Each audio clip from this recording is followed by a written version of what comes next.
especies varadas surgió de la unión entre la naturaleza y los desechos humanos,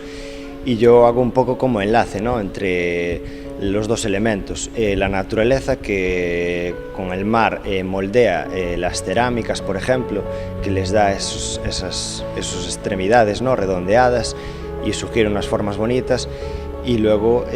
los desechos humanos que están ahí, pues están a la orilla, se unieron y acabaron formándose pues esculturas, cuadros. Aquí pues trabajo principalmente con madera, cerámica y plástico, que desgraciadamente es lo que más se encuentra, sobre todo plástico en las playas,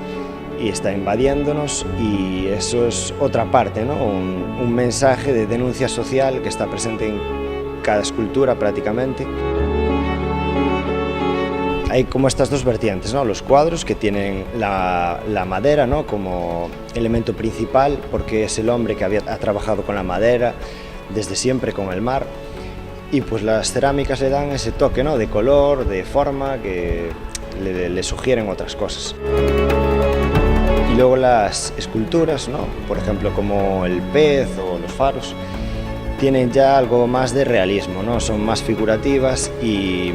es curioso ver, ¿no?, como pues con un trozo de madera le tallas una boca o unas escamas o algo, le pones ahí unas cerámicas